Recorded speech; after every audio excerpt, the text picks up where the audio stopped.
Chapter 12 The Marriage Bed.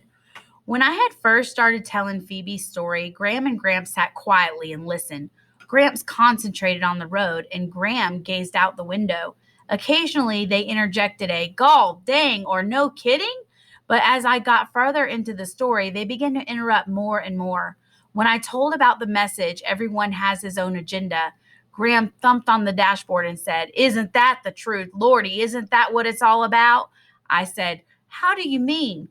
Everybody is just walking along, concerned with his own problems, his own life, his own worries, and we're all expecting other people to tune into our own agenda. Look at my worry. Worry with me. Step into my life. Care about my problems. Care about me. Graham sighed.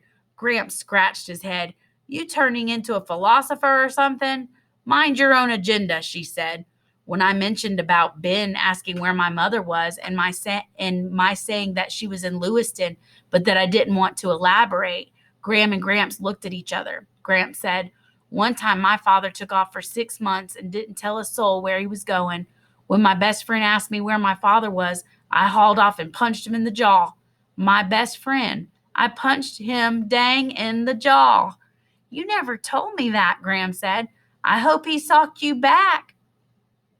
Gramps pointed to a gap in his teeth. "See that? He knocked my tooth dang out."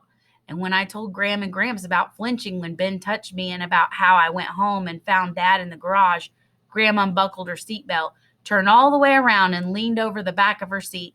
She took my hand and kissed it. Gramps said, "Give her one for me, too." And so Graham kissed my hand again. Several times when I described Phoebe's world of lunatics and axe murderers, Graham said, "Just like Gloria, I swear to goodness, just exactly like Gloria." Once, after she said this, Gramps got a dreamy look on his face, and Gramps said, "Quit that mooning over Gloria. I know what you're thinking." Gramps said, "Hear that, Chickabiddy? This here gooseberry knows everything that runs through my head. Isn't she something?" Just before we reached the South Dakota border, Gramps took a detour north because he had seen a sign advertising the Pipestone National Monument in Pipestone, Minnesota. On the sign was a picture of an Indian smoking a pipe. What do you want to go see? What do you want to go see an old Indian smoking a pipe for?" Graham asked. She didn't like the term Native American any more than my mother did. "I just do," Gramps said. "We might not ever get the chance again." "To see an Indian smoking a pipe?" Graham said. "Will it take very long?" I asked as the air screamed, "Hurry, hurry, hurry." "Not too long, Chickabiddy. We've got to cool off our carburetors. These roads are taking the poop out of me." The detour to Pipestone wound through a cool, dark forest, and if you closed your eyes and smelled the air, you could smell Bybanks, Kentucky. Pipestone was a small town. Everywhere we went, people were talking to each other, standing there talking, or sitting on a bench talking, or walking along the street talking. When we passed by, they looked up at us, right into our faces, and said, "Hi," or "Howdy." And although it sounds corny to say it, we felt right at home there. It was so like Bybanks, where everyone you see stops to say something because they know you and have known you their whole lives. We went to the Pipestone National Monument and saw Indians thunking away at the stone in the quarry. I asked one if he was a Native American, but he said, "No, I'm a person." I said, "But are you a Native American person?" He said, "No, I'm an American Indian person." I said, "So am I, in my blood." We watched other American Indian persons making pipes out of the stone. In the Pipe Museum, we learned more about pipes than any human being ought to know. In a little clearing outside the museum, an American Indian person was sitting on a tree stump smoking a long peace pipe. After watching him for about 5 minutes, Gramps asked if he could try it. The man passed Gramps the pipe, and Gramps sat down on the grass, took 2 puffs, and passed it to Graham. She didn't even blink. She took 2 puffs and passed it to me. There was a sweet, sticky taste on the end of the pipe. With the stem in my mouth, I gave it 2 little kisses, which is what it looked like Graham and Gramps had done. The smoke came to my mouth, and I held it there while I passed the pipe back. I held that smoke in my mouth while Graham and Gramps puffed some more. I was feeling slightly wang-doodled. I opened my mouth a wee bit, and a tiny stream of smoke curled out into the air. And when I saw that, for some reason, I was reminded of my mother. It didn't make any sense, but my brain was saying, "There goes your mother." And I watched the trail of smoke disappear into the air. In the shop attached to the pipe museum, Gramps bought 2 peace pipes. One was for him and one was for me. "It's not for smoking with," he said. "It's for remembering with." That night we stayed in Injun Joe's Peace Palace Motel. On a sign in the lobby, someone had crossed out Injun and written Native American, so the whole sign read Native American Joe's Peace Palace Motel. In our room, the Injun Joe's embroidered on the towels had been changed with black marker to Indian Joe's. I wished everybody would just make up their minds. By now, I was used to staying in a room with Gram and Gramps.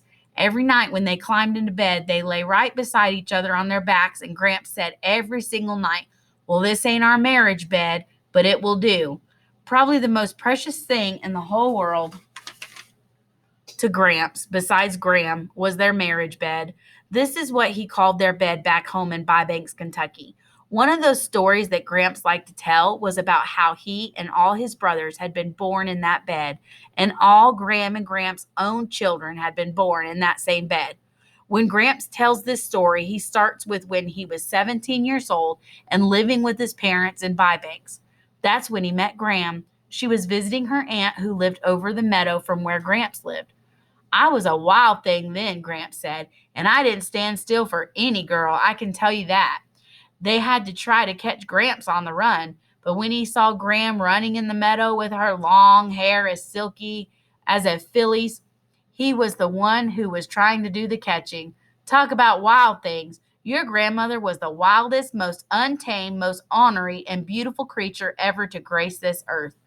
Gramps said he followed her like a sick old dog for 22 days, and on the 23rd day, he marched up to her father and asked if he could marry her.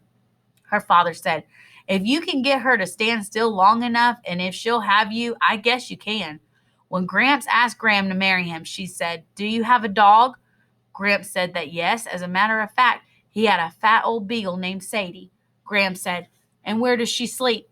Gramps stumbled around a bit and said, "To tell you the truth, she sleeps right next to me, but if we was to get married, I—" "And when you come in the door at night," Gramps said, "what does that dog do?" Gramps couldn't figure out what she was getting at, so he just told the truth. "She jumps all over me, a licking and a howling." "And then what do you do?" Gramps said. "Well, gosh," Gramps said. He did not like to admit it, but he said, "I take her in my lap and pet her till she calms down, and sometimes I sing her a song." "You're making me feel foolish." "I don't mean to," she said.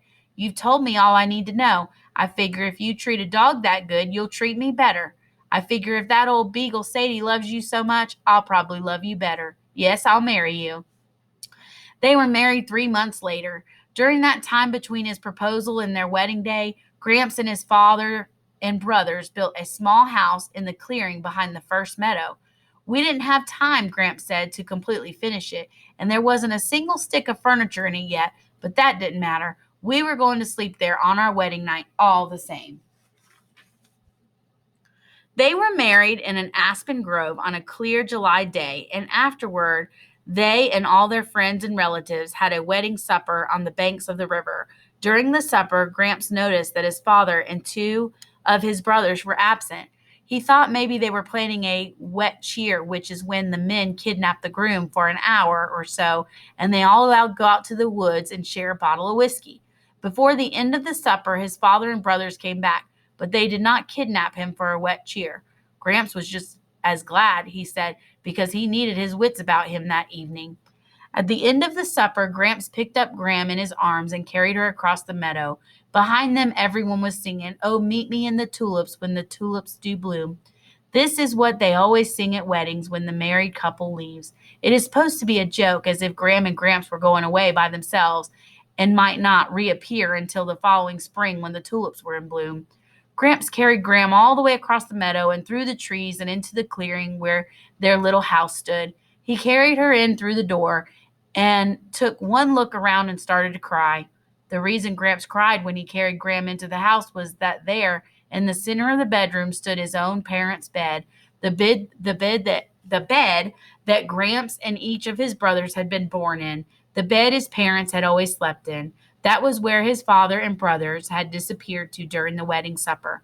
They had been moving the bed into Graham and Gramps' new house. At the foot of the bed, wiggling and slurping, was Sadie, Gramps' old beagle dog. Gramps always ends this story by saying, "That bed has been around my whole entire life, and I'm going to die in that bed, and then that bed will know everything there is to know about me." So each night on our trip out to Idaho, Gramps patted the bed in the motel and said, "Well, this ain't our marriage bed, but it will do," while I lay in the next bed wondering if I would ever have a marriage bed like theirs.